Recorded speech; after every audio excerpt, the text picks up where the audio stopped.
Subscribe and share my channel Sudarsana.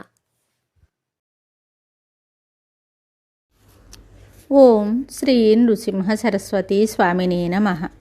Shri గురుభ్యో నమః. రుద్రాక్ష మహిమ సోమవార వ్రతము.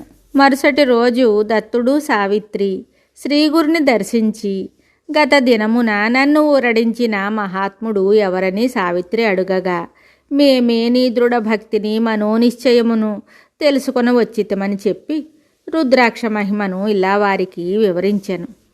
తెలిసి కానీ తెలియక కానీ ఎవరు రుద్రాక్షలను ధరించెదరో వారికి పాపములు అంటవు. 1000 రుద్రాక్షలు ధరించినవాడు పరమేశ్వరునికి సమానుడు.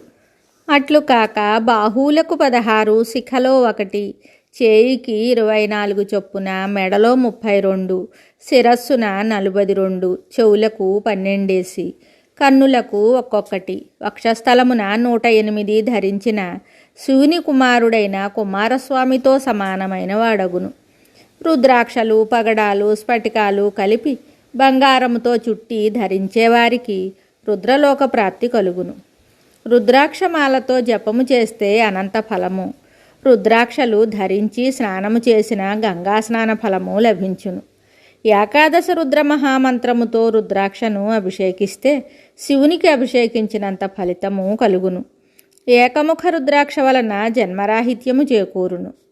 రుద్రాక్ష ధారణ, భస్మలేపనము చేయని వారి జన్మ వ్యర్థమని వారికి వివరించాను. దీనికి ఒక కథను వారికి శ్రీగురుడు చెప్పాను. పూర్వము కాశ్మీర దేశపు రాజైన భద్రసేనునకు తారకుడనే కుమారుడు, మంత్రి అయిన సుధర్ముడికి సద్గుణుడనే కుమారుడు కలిగారు. ఆ ఇద్దరు రుద్రాక్షలు ధరించి శివునికి పూజించనిదే అన్నపానాదులు ముట్టేవారు కాదు. ఒకసారి పరాశర మహర్షి విచ్చేయగా ఆ పిల్లల విచిత్ర స్థితికి కారణమేమని భద్రసేన మహారాజు అడుగగా, వారికి పరాశర మహర్షి ఆ బాలుర పూర్వగాథను ఇలా చెప్పారు.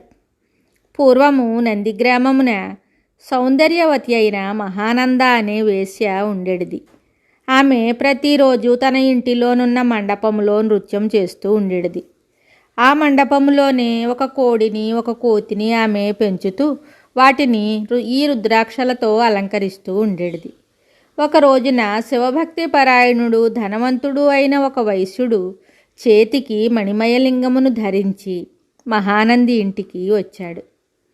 ఆ లింగమును చూసి పరవశించిన ఆమె తన సఖిచే ఆ లింగము తనకు కావాలనని అడగమంది. తనను సంతోషపెట్టిన ఆ లింగమును ఇవ్వగలనని అతడు చెప్పాడు. ఆ లింగమును తనకు ఇచ్చిన త్రికరణ శుద్ధిగా 3 రోజులు పతివ్రతా ధర్మమున అతనిని తాను సేవించగలనని చెప్పింది. ఈ రత్నలింగమునకు ఈ దినములలో ముప్పు వాటిల్లిన ప్రాణములను విడుతునని వైశ్యుడు చెప్పి ఆ లింగమును ఆ వేశ్యకి ఇచ్చాడు. ఆమె దానిని ఆ నాట్యమందిరములో ఉంచింది.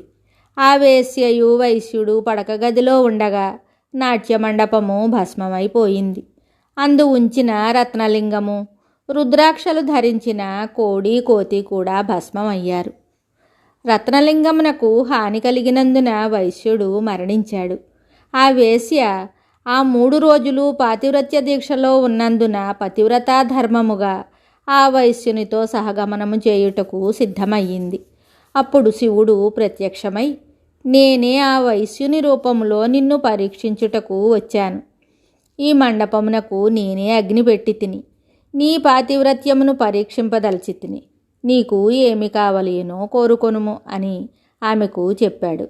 పరమాత్మ, నాకు నీ సాయుధ్యము ప్రసాదింపుము అని ఆ వేశ్య కోరగా అట్లే అనుగ్రహించాడు.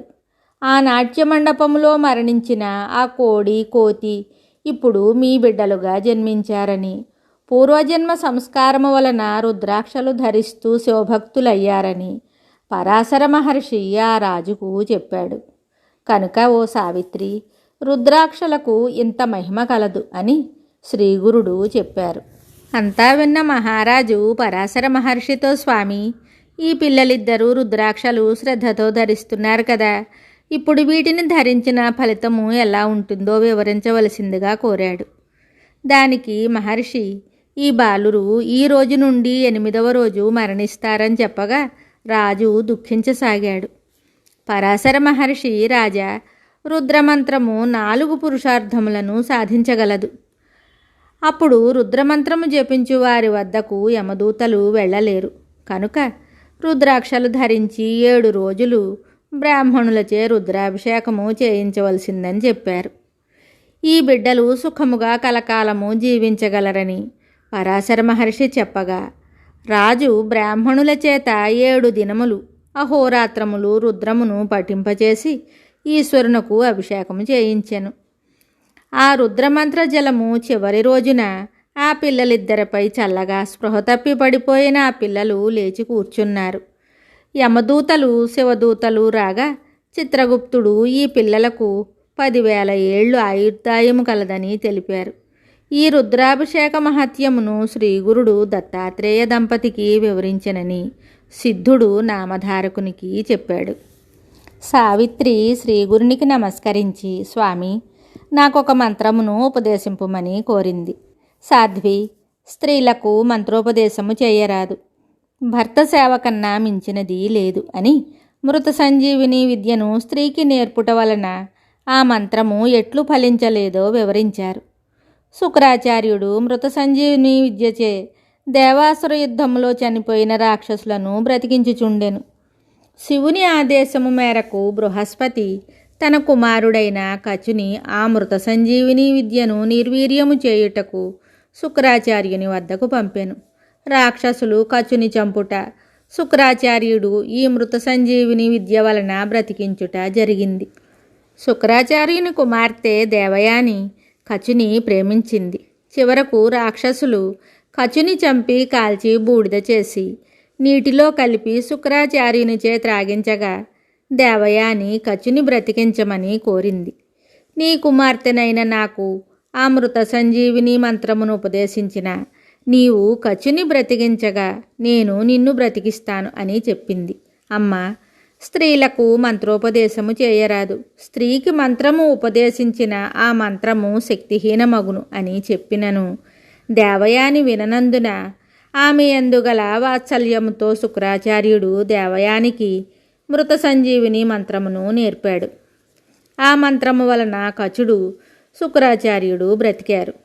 దేవయాని మృత సంజీవిని మంత్రముతో తండ్రిని బ్రతికించినప్పుడు ఆ మంత్రమును కచుడు విన్నాడు. అందువలన ఆ మంత్రము స్త్రీకి ఉపదేశించుట వలన 3వ వానిగా కచుడు వినుట వలన ఆ మంత్రము వ్యర్థమయ్యింది. అందువలన తరువాత యుద్ధములో చనిపోయిన రాక్షసులను శుక్రాచార్యుడు బ్రతికించలేకపోయాడు. కనుక స్త్రీలకు మంత్రోపదేశము చెయ్యరని శ్రీగురుడు చెప్పారు.